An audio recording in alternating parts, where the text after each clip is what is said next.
17岁生辰那日，顾承玉失约，他陪着姜太傅的孙女去了京郊赏花，而我带着母亲的遗物去了凤仪宫，不是去求皇后娘娘撑腰，而是去辞行。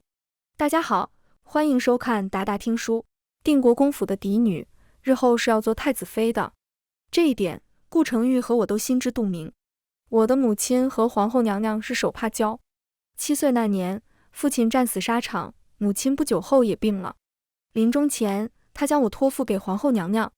从那以后，我就一直住在宫中，一改从前的娇气，在娘娘的教养下学着如何做一个合格的太子妃。顾承玉比我年长3岁，小年纪就已有了喜怒不形于色的储君模样。我一直以为他天性如此，直到今日，明明是我的生辰，顾承玉却陪着江若云去了京郊赏花。可他像是还不满意，又寻到正在东宫等着顾承玉回来的我，摔坏了母亲留给我的玉佩。我气急了，抬手便给了他一巴掌。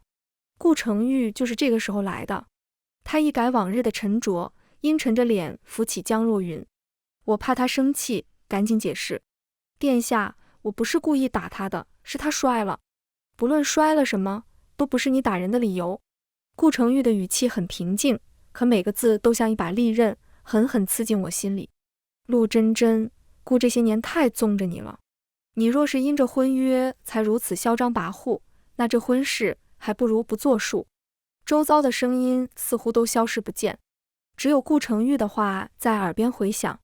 我直勾勾地盯着他，哽咽道：顾承玉，你刚刚说什么？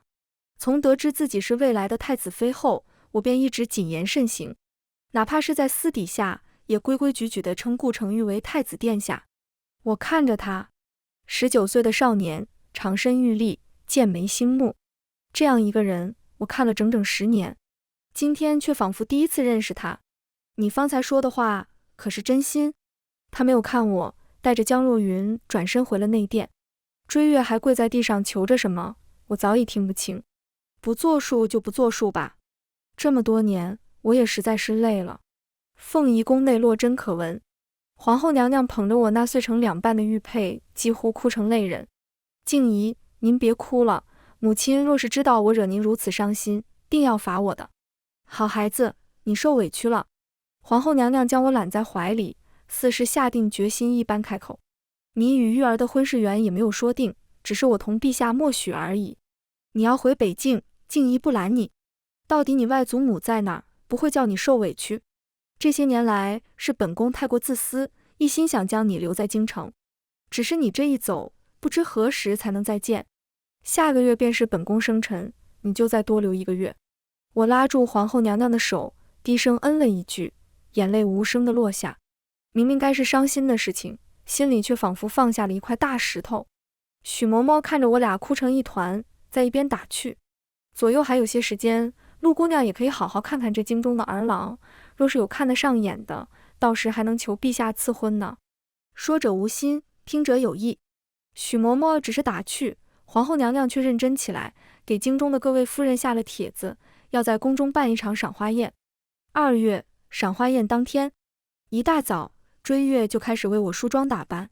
小姐，这是皇后娘娘前几日赐下的衣裳首饰，您看看今日要穿哪一件？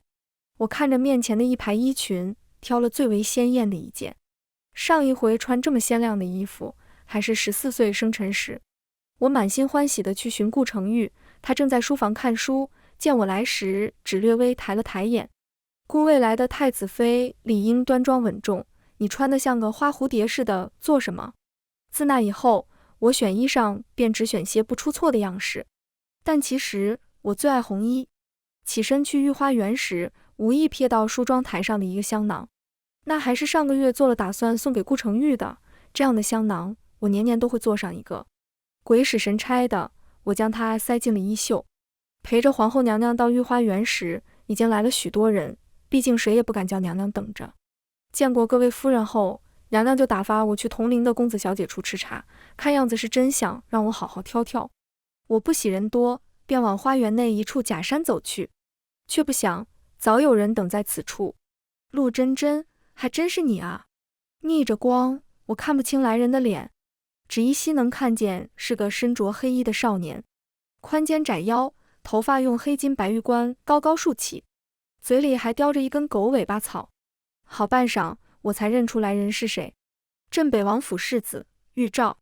我的父亲生前是镇北将军，7岁以前，我都和父母一同住在北境。玉照大我2岁，从记事起，他便带着我四处打鸡斗狗。北境的将士也不惯着我们，一旦抓住了，便拎着脖子送到镇北王府。王妃总是一边拿藤条打着玉照，一边向母亲道歉。10年一晃而过，北境的风吹不到上京，再见故人，我心中着实欣喜。这10年来，我按照京中贵女的样子日日学规矩，骨子里却始终想念北境一望无际的草原和秋日里高远辽阔的天际。玉照，好久不见。见我终于认出人来，少年的脸上闪过一丝欣喜，摸索着从怀中掏出一块琥珀。喏，北境才有的，送你当个见面礼吧。我接过琥珀端详，想了想，从袖中拿出原本打算送给顾成玉的香囊。来而不往非礼也，这是我自己做的香囊，能驱蛇避虫，只是手艺不好，你莫要嫌弃。玉照接过香囊，眼里闪过一丝我看不明白的情愫。王妃今日可来了？听见肯定的回答，我赶忙拉着玉照往回走，打算去向王妃娘娘请安。一转头，却看见顾成玉一个人站在回廊尽头处，不知看了多久。我同玉照回到宴上，远远就听见一妇人爽朗的笑声：“娘娘，您瞧这2个孩子，真是一对璧人呢。”说话的正是镇北王妃，但却无人应和。我与顾成玉的婚事虽未过明面，但自从莱阳侯夫人为侄子向皇后娘娘提亲遭到斥责后，京中之人多多少少也明白了一些。是以众人都不接话，等待着上首皇后娘娘的反应。预料之中的怒气并未出现。皇后娘娘笑着抿了口茶，我瞧着也是呢。在座的夫人们都有些愕然，彼此交换了个眼神，这才跟着夸赞了起来。不知是谁提了一句：“我记得陆将军在北京时是带着家眷的，想来玉小将军和陆姑娘是就是了。”玉小将军，我飞快扫了一眼身旁的少年，低头忍住笑意。从前当孩子王的时候，他就爱自称小将军，没想到如今还真的实现了。见我脸憋得通红，玉照从牙缝里一字一顿挤出来一句话：“陆真真，有这么好笑吗？”我看着少年阴沉的面色，只能违心的摇摇头，却没发现顾成玉不知何时走了过来，面色不悦地看着我和玉照。母后在聊些什么？如此开怀，不如也说给儿臣听听。我忽然有些紧张，但好在皇后娘娘只是笑着敷衍了一句：“没什么，夫人家的玩笑话罢了。倒是你，今日怎么有空过来？”顾成玉此番前来，是来辞行的。北方黄河水患，当地官员办事不力，拨下去赈灾的银子被层层剥削，真正用于修理河道的，实不足一。陛下震怒，派顾成玉前去监工，不日便要启程。这一来一去，少说也要月余。皇后娘娘不语，却在宴会后给了我一个包裹，让我送去东宫。我知晓，她还是不信我是真的放下了。殿内灯烛摇曳，从上次争吵过后，我与顾成玉已经几日没有说话，如今再见，竟是相顾无言。顾成玉伸手接过我怀中的包裹，不咸不淡地递给了我一个盒子。拿着。我打开盖子，里面是一块成色上好的玉佩。顾成玉的声音很温和，像是有些哄着我。一块玉佩罢了，也值得你和旁人动起手来。顾成玉其实是见过那玉佩的。刚回京时，我被京中的贵女欺负，他们说我是北边来的蛮子，还抢了我的玉佩捉弄我。是顾成玉替我将玉佩抢了回来，告诉我，若再有人欺负你，你狠狠打回去就是了。看我还是一副怯怯的样子，又红着脸低声加了一句：“你是孤未来的太子妃，出了什么事，有姑替你顶着。”可我真的照做了，第一个要找我麻烦的却是他自己。我看着盒子里的玉佩，手脚越发冰凉。追月在边上倒吸了一口凉气，声音有些打颤：“殿下。”我没让他继续往下说，压下所有情绪，挤出一抹笑来：“殿下说的是，的确是不值得。千秋节前3日，顾成玉回京了。他来宫中找我时，我正和玉照商议完回北境的时辰。皇后娘娘虽答应让我回去，但到底不放心我一个人，将护送的差事交给了玉照。3月桃花正盛，玉照将鱼图摊在桌上，声音中带着蛊惑的意味。若是宫宴后即刻出发，黄昏前便能到日落山，运气好的话还能看见火烧云。我突然想起幼时同父母回京，父亲将我搂在怀里，策马疾驰，母亲在马车里挑起帘子嗔怪地看着，身后是绵延的山脉和染红了半边天的云彩，点点头，蓦地就红了眼眶。那便卯时3刻出发，一转头便看见本应该在涿州的太子殿下正站在殿前，眉眼都染上了晕色，盯着我的眼睛。什么卯时3刻？我垂下眸子，随口扯了个谎。预兆过几日要走，我去送他。顾承玉屏退众人，殿内只剩下我们2人相对而坐。我这才惊觉自己已经很久没有想起过他了。从前他外出办差时，我总是3天2头去信，可他从来不回。我若追问，他便说公务繁忙，哪有那么多时间回信。可我还是忍不住一封封地写，又怕误了他的正事，不敢寄出去。写完便放进匣子里，就当是他看过了。10年幻梦，一朝梦醒，喜欢顾承玉的那些日子，竟遥远的仿佛前世。顾承玉看着我，神情认真。他说：真真，孤已属意若云为太子侧妃，语气果断，不容置疑。我沉默地低着头，不知该作何回答。可这样的沉默在顾承玉看来，却像是我在同他置气。他眉头微微皱起，叹了口气。真真，在涿州时，若云为救姑受了伤，那伤在脸上。我打断他，淡淡道：殿下，你不必和我说这些的。我不想知道他为何要娶江若云，也不想知道连回封信都没时间的太子为何会在办差时带上一个女子。我只知道他的这些事情已经与我无关了。顾承玉眉头更紧，末了妥协一般说道：真真，若云年纪小，自幼又被家中娇惯着，行事难免有些偏颇。之前的事，我替他向你道歉，日后莫要再难为他了。我静静地坐在原地，只觉得天地浩渺，唯有自己是无根浮萍。我只比江若云大上1岁，我也曾是爹娘捧在手心的女娘。定国公府满门忠烈，独独留下我一个孤女尚在人间。我突然很想问一个问题，为定国公府，也为我自己。殿下，如果臣女的父亲尚在，殿下那日可还会说出退婚之语？一阵漫长的沉默，就在我以为顾承玉不会回答时，他带着怜悯的声音响起：真真，这世上没有如果。这些年来，风言风语我也不曾少听，可没有哪一句比得上顾承玉的残忍。他不过是欺我，无人可依。千秋节当天，追月替我梳着头，一言不发。从决定要回北京后，他便总是问我：小姐，你当真舍得吗？如今到了要启程的时候，他反倒不问了。他知晓我心意已决。中午是家宴，席上我借着敬酒的机会，结结实实给皇后娘娘磕了几个头。行李昨日就收拾好了，预兆的马车就在宫门外等着。再有1个时辰，我就要回北京去了。宴席散场，我带着追月离开。宫门外，顾承玉正扶着江若云下马，抬眼看见了我，目光里有一丝不悦。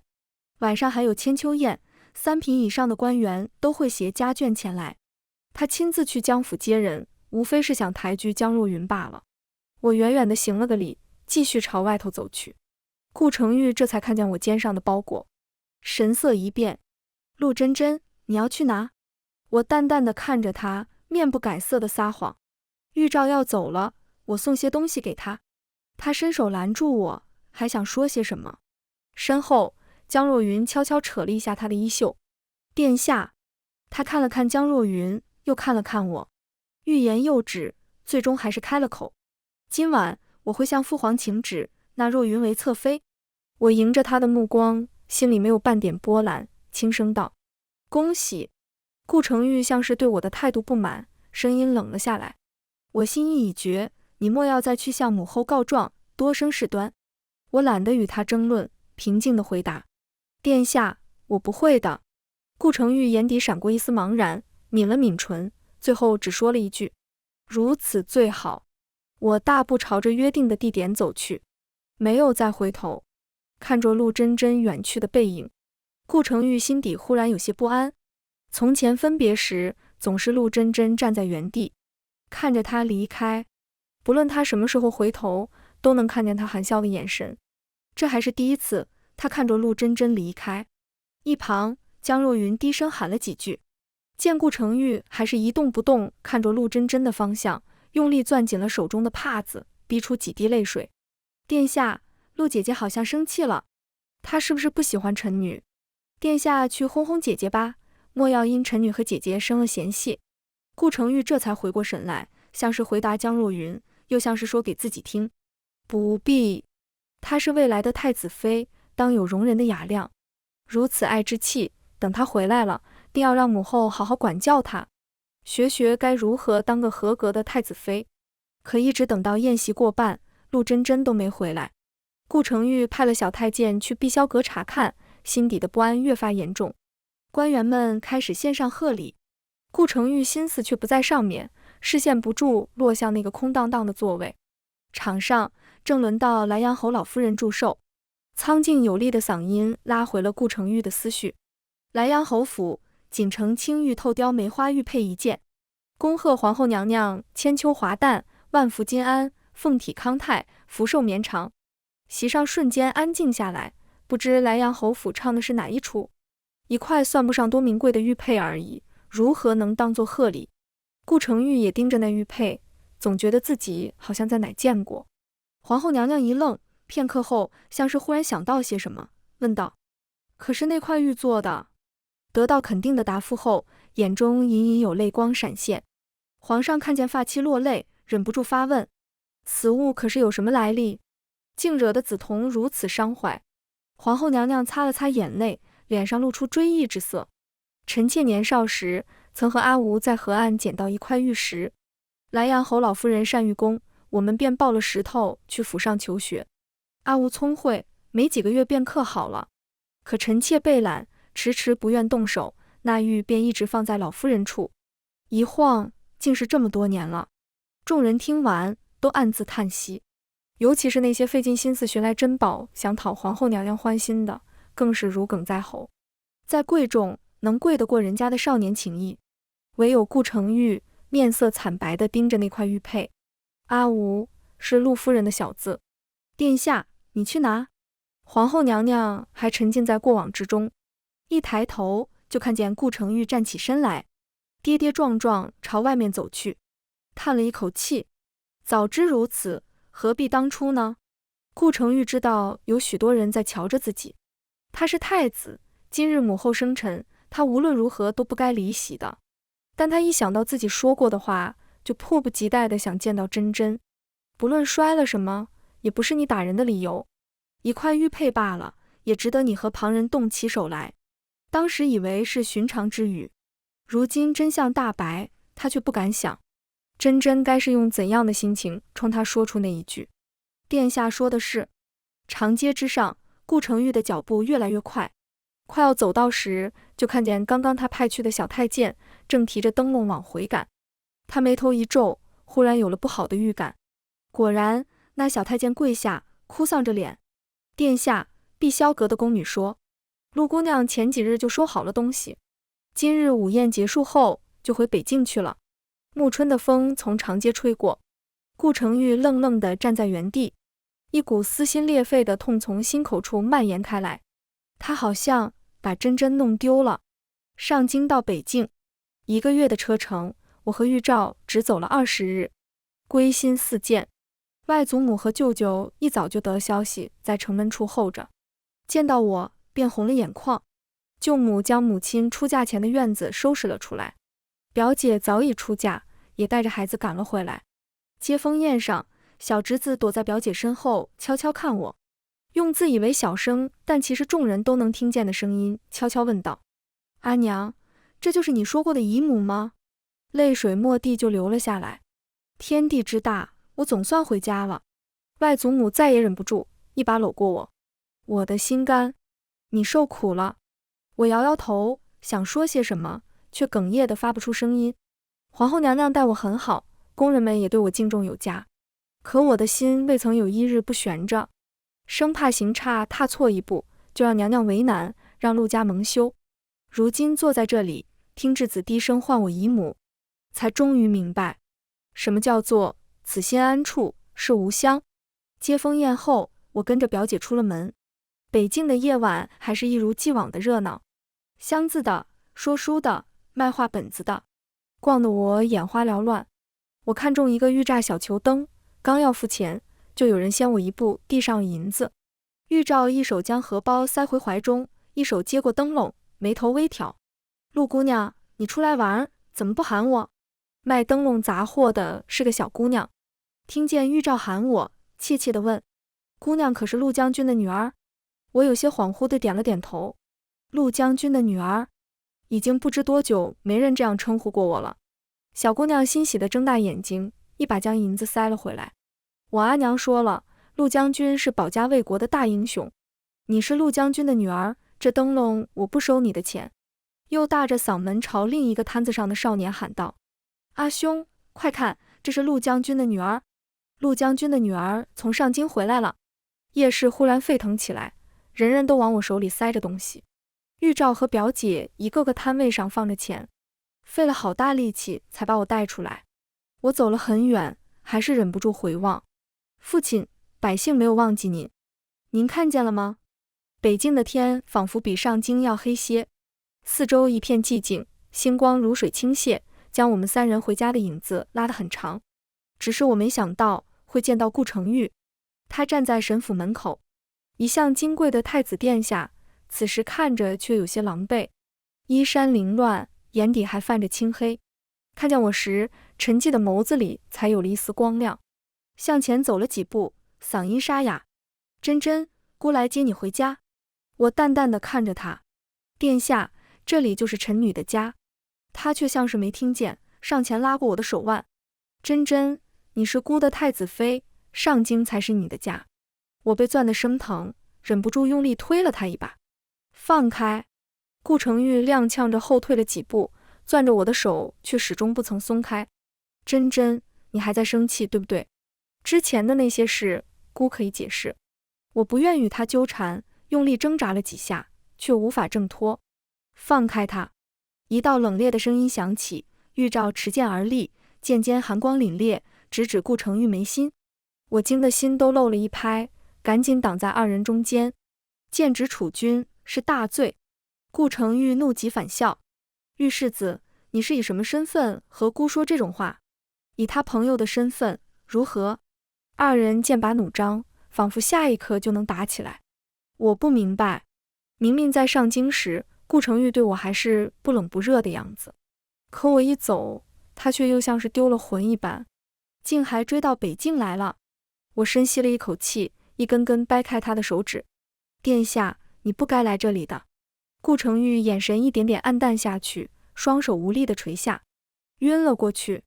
小巷中，一个小太监赶紧跑了过来，哭着朝我磕头：陆姑娘，您可怜可怜殿下吧，他为了追上您，日夜不停地赶路，已经几夜没喝过眼了。顾承玉在沈家住了下来，哪怕是为了皇后娘娘，我也不可能真的将他丢在门外，更何况他还是太子。若是他出了什么事，沈家担待不起。玉照与沈家表哥交好，隔三差五便来沈府蹭饭。用晚膳前，二人在院子里比试枪法，舅舅和外祖母在一旁点评。表哥一个失手被玉照拿下，嘴上却不服输，偏说是表嫂今日打扮得太好看，害他分心。玉照擒住他的手，又加了几分力气，笑骂：输了便是输了，还找那许多借口。我也分了心，不照样打得你落花流水？表哥意味深长地看他一眼：玉照，我为我娘子分心，你又为谁？玉照才反应过来，追着表哥要撕他的嘴。你们在做什么？顾承玉站在院子外，干巴巴插了句话，众人立刻安静下来，齐齐朝他行礼。顾承玉自嘲地笑了笑，神情落寞。姑只是路过，你们继续吧。这半个月来，顾成玉已经这样路过许多回了，可每每他一来，气氛就冷下来，他也只能自找台阶离开，等待着下一次路过。又是半个月过去，京中来了3道圣旨，催顾成玉回京。第3次来传旨的公公还给我带了一封密信，我备下酒水，让追月去请了顾成玉。他来得很快，脸上有掩饰不住的喜色，小心翼翼地问：真真，你是不是原谅我了？我没有回答，给他倒了一杯酒。殿下，我生辰那日，你为何要陪着江若云赏花？去涿州治水，又为何将她带上？顾成玉以为我是在给他机会解释，回答得很干脆：真真，你生辰那日是江燕派人来请，说有要事相商。我去了才知江若云也在。还有去涿州时，江太傅随行，江若云女扮男装混在队伍中，我事先并不知晓。后来他为救我伤了脸，我想着抚慰江家，才提出纳她为侧妃。不过你放心，回京之后，我会同父皇说清楚，请封江若云为郡主，也算是给江家一个交代。我点点头，认真地看向他的眼睛。顾成玉，那我呢？因为我没有做太傅的父亲，也没有做鸿胪四卿的哥哥，所以我的生辰不重要，我的感受不重要。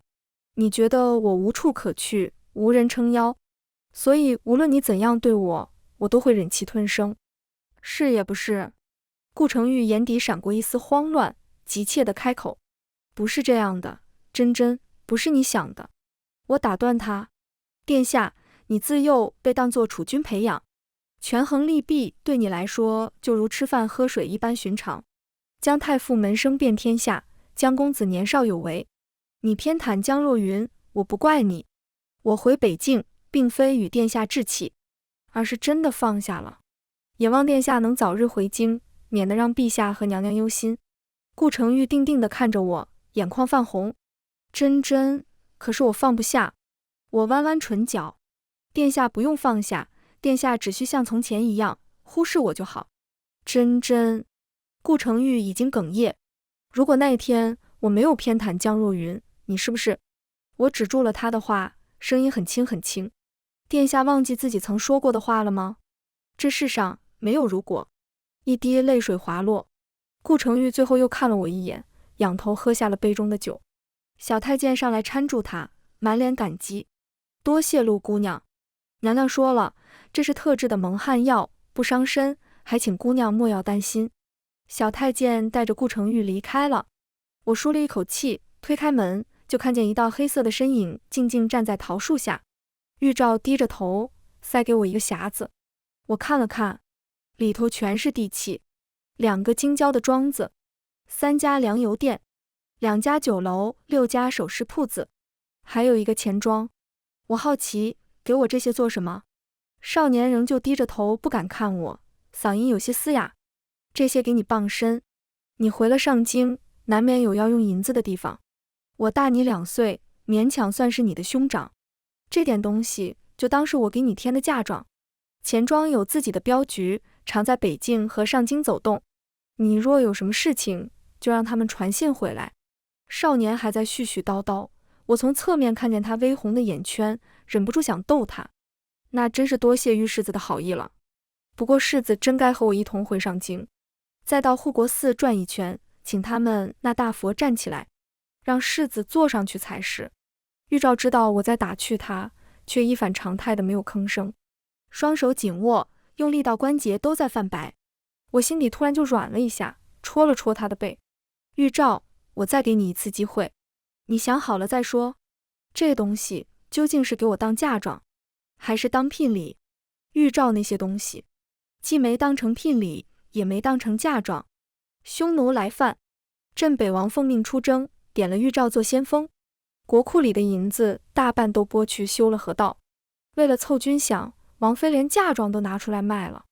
玉照在京中那些产业也都换成了粮草和马匹。7月，大军拔营，捷报不断传来，玉照的家书却从5日一封变成10日一封，再变成1月一封，再后来便什么消息也没有了。舅母安慰我说是军务繁忙，他怕是没时间写信，我也只能说服着自己相信。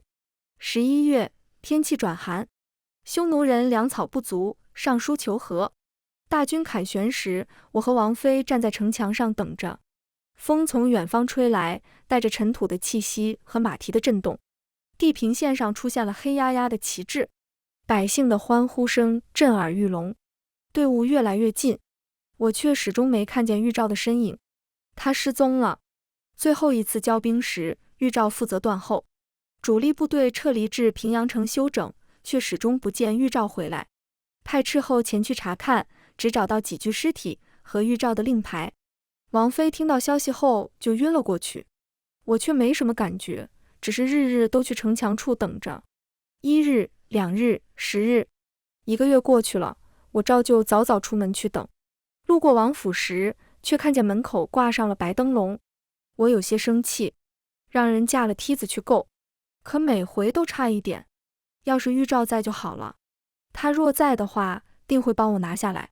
可是玉照不在了，我看着自己空荡荡的，又一次没抓住灯笼的手，突然喘不过气来，跪坐在地上，捂着脸大声嚎啕。葬礼到底没办成，我同王妃娘娘说了，要和玉照成亲，她不同意，我便长跪不起。外祖母劝了又劝，最后只能红着眼说上一句：和你母亲一般的死脑筋。我便知道她这是同意了。成婚当日，礼官高声唱和，我抱着玉照的牌位拜过了天地，又给双亲磕了头，只差一句礼成，就算正式过了门。礼官的喊声卡在喉咙里，门外的嘈杂声也越来越响。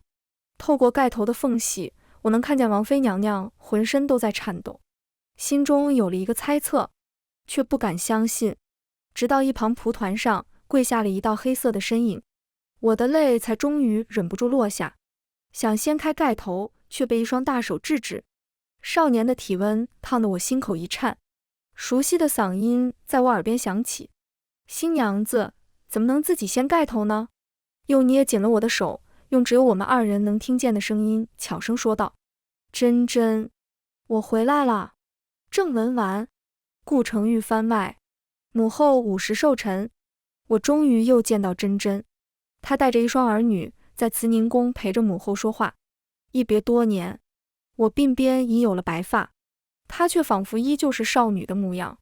我站在殿外，忍不住想，这若是我和真真的孩子，该有多好。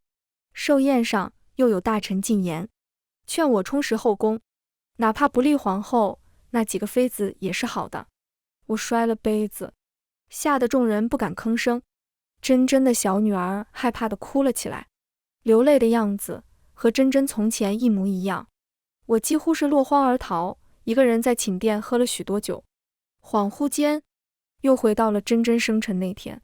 我没有抛下她去京郊，江若云也没机会摔那块玉佩。我给她举办了盛大的生日宴，又求父皇替我们赐婚。成婚那日，桃花开得正盛，像极了盖头下真真微红的脸。婚后的日子温馨平淡，我去哪都带着真真。大漠、北境、江南，我们去了许多地方，生了2个孩子，一个像我，一个像他。